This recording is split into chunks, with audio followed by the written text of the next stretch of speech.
Jamaah sekalian, kematian itu jauh lebih dekat daripada titik nafas kita setiap hari. Bahagialah seorang yang bisa sisahkan amalannya, yang bisa membuka buku amalannya walaupun dia mati, tapi terus disalurkan pahala. Sedekah jariahnya tidak terputus. Sepengalaman saya, dan saya belajar, tidak pernah saya menemukan amalan sehebat untuk mendukung dan mewakaf Al-Quran. Al-Quran untuk dibelajari, Al-Quran untuk dihafal. Saya memiliki harapan yang sangat tinggi. InsyaAllah Indonesia, sepanjang apapun kegelapan, sepanjang apapun kegelapan kezaliman, sepanjang apapun kehilangan keadilan, InsyaAllah akan datang satu saat terbitnya matahari adil. Dan InsyaAllah Indonesia akan menjadi negara Al-Quran. Saya bisa meyakinkan gitu karena saya telah merasakan bagaimana di Turki. Turki negara sekuler yang ratusan tahun serangi Islam, ratusan tahun menabaikan Islam. Tidak boleh kumandangkan azan dalam bahasa Arab, tidak boleh ada rumah tahfiz, tidak boleh ada pesantren, tidak boleh belajar agama, tidak diberikan anak-anak kita bisa belajar dengan sendirinya Al-Quran. Semuanya dilarang dengan keras, bahkan terancam orang-orang yang melanggar aturan itu. Allah Subhanahu wa taala melahirkan seorang presiden yang bisa membaca Al-Quran. Coba buka di YouTube bacaan Erdogan bagaimana. Itu dilahirkan dari negara sekuler. Saya bisa meyakinkan insya-Allah 1 juta menghafal Al-Quran. Dan Bapak Ibu mudah-mudahan masih punya umur akan mendengar pengumuman besar. Imam besar salat Idul Fitri dan Idul Adha sekaligus khatib adalah Presiden Republik Indonesia menghafal Al-Quran. Itu yang saya yakini. Dan saya tidak pernah merasa lelah. Dan saya selalu berkata sama istri, kalau saya mati itu pun karena saya bersama Al-Quran. Wallahi jamaah sekalian, yang bersama Al-Quran tidak akan merugi. Berkah rizkinya, berkah umurnya, terjamin kebahagiaan. Allah Subhanahu wa taala hanya minta satu, berkenan bersama Al-Quran di dunia. Apa yang kita dapat? Apa yang akan dibalas? Akan Al-Quran temani kita di dunia, akan temani kita saat sakratul maut, akan temani kita di kuburan membela kita, akan menemani kita saat kita dibangkit oleh Allah, akan menemani kita saat hisab, akan menemani kita saat berjalan di atas sirat yang sangat tipis dan panjang, bahkan tajam jalanannya. Begitu sampai ke surga, apakah Al-Quran melepas? Tidak akan melepas.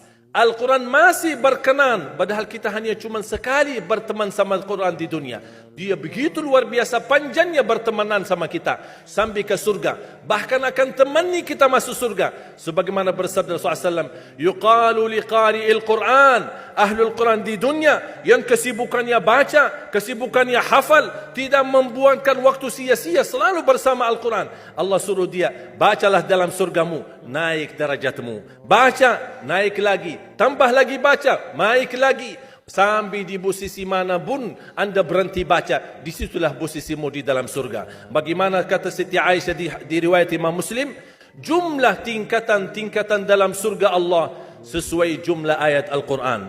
Oleh karena itu tidak ada yang lebih tinggi di dalam surga Allah daripada Ahlul Quran. Cukuplah bahagia Ahlul Quran ketika di hari kiamat dipanggil. Semua manusia dibangkitkan oleh Allah.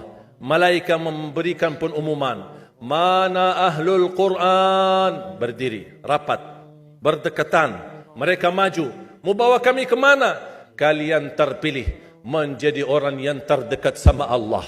Karena Ahlul Quran adalah keluarga Allah Subhanahu wa taala. Bukan hanya kita sendiri yang mendapatkan anugerahnya dan manfaatnya.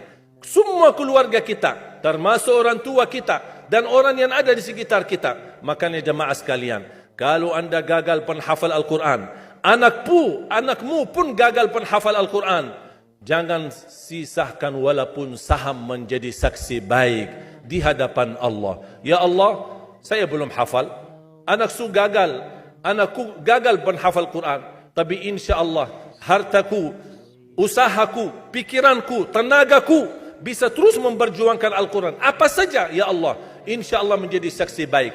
Dan nanti di hari kiamat, insya Allah kita bersama Ahlul Quran mendapatkan syafaatnya Al-Quran di hari kiamat. Kita sangat membutuhkan ayat-ayat yang dikumandangkan ketika meninggal dunia. InsyaAllah setiap satu huruf akan disalurkan 10 kebaikan. Mudah-mudahan semua yang hadir diberikan kemuliaan dan keanugerah dari Allah menjadi ahlul Quran, penghafal Al-Quran, penghayati Al-Quran, para pencinta Al-Quran, berakhlak-akhlakul Quran. Ya Allah, aku mohon atas izinmu ya Allah, kami bersama-sama bertemu di masjid ini. Berilah kepada kami kemuliaan bersama-sama bersama ahlul Quran di dalam surgamu ya Allah, ya Dzal Jalal wal Ikram, ya Arhamar Rahimin, ya Arhamar Rahimin. Anugerahlah kepada kami anak dan keturunan penghafal Al-Quran, anak dan cucu penghafal Al-Quran yang mampu menjaga nama baik keluarga kami, yang mampu membanggakan kami di hadapanmu hari kiamat, yang mampu menhadiahkan mahkota untuk kedua orang tua kami. Birahmatika ya Arhamar Rahimin. Ya Allah, maafkan kalau kami tidak berhasil menjadi penghafal Al-Quran. Tapi ya Allah, kami kurbankan nyawa kami, harta kami, usia kami, tenaga kami, pemikiran kami, ilmu kami untuk Al-Quran, agar Indonesia ke depan menjadi negara Al-Quran, agar Indonesia menjadi contoh terbaik untuk mata dunia, agar bisa kita melahirkan. Karena saya meyakinkan ya Allah, dan kami semua meyakinkan, terjamin masa depan Indonesia baldatun tayyibatun wa rabbun ghafur kalau selalu bersama Al-Quran. اغفر لنا ولوالدينا ولجميع المسلمين والمسلمات والمؤمنين والمؤمنات الأحياء منهم والأموات. ربنا آتنا في الدنيا حسنة وفي الآخرة حسنة وقنا عذاب النار. وصلى الله على سيدنا ونبينا محمد وعلى آله وصحبه وبارك وسلم والحمد لله رب العالمين. سبحانك اللهم وبحمدك أشهد أن لا إله إلا أنت.